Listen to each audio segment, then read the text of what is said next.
Hello mga karods, nandito po tayo ngayon sa Mall, Sara, Iloilo. Nagro-grocery po tayo para sa ating munting tindahan.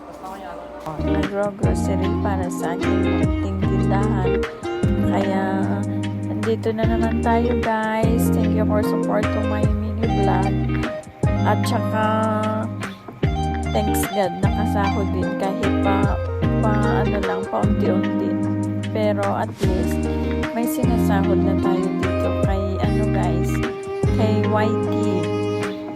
Kahit na nakatigil, pero patuloy pa rin sa pag-short video lang muna para hindi lang mag-demonetize yung aking channel guys. Pero thank you pa din kahit papano may kita na din ako guys. So andito ako ngayon guys para mag-grocery para sa aking munting tindahan. At saka guys, hindi lang grocery yung laman ng aking tindahan.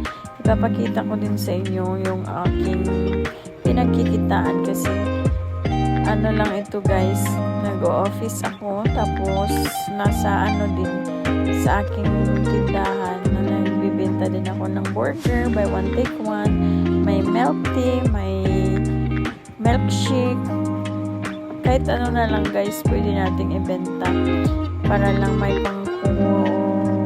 kuhanan tayo ng pangbaon ng ating mga anak at saka pang tustos na rin sa ating pang-araw-araw, sa ulam pa lang ang sakit na sa bulsa guys. Pero may video naman ako sa dulo, na lang guys, pakitingnan. Sa mga sa new viewers ko dyan, pag-subscribe naman po ng aking channel. Ayan, dito na ako sa guys, sa inumin, the bar. At saka naghahanap ako ng soju kasi yung soju yung binibili ng kasi may Koreano ako na customer. Kaya soju yung hinahanap. Kaso walang soju dito sa Gaisano guys. Lilipat na lang ako sa may Prince.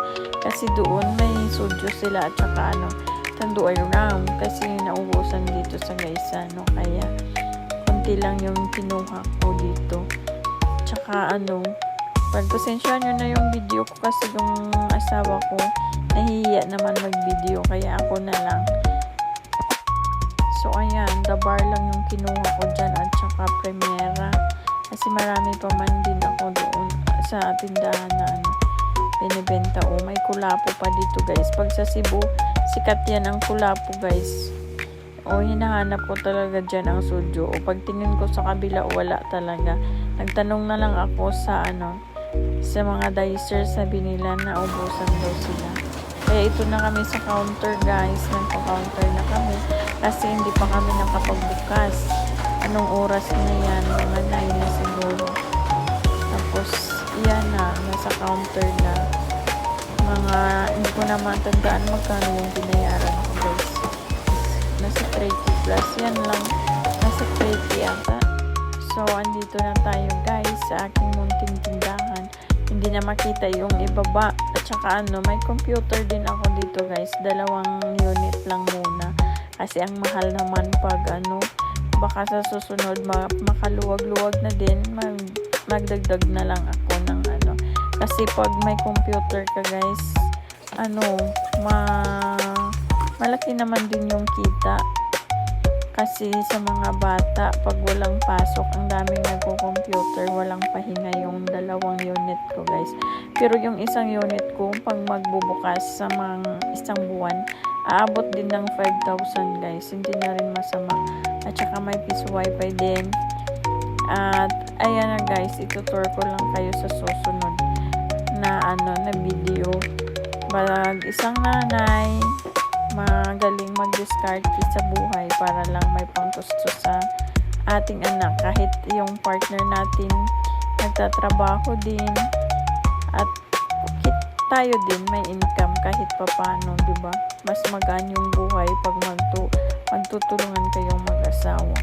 Ika nga, kayod kalabaw tayo, at least hindi tayo mabibili na natin yung gusto nating bilhin.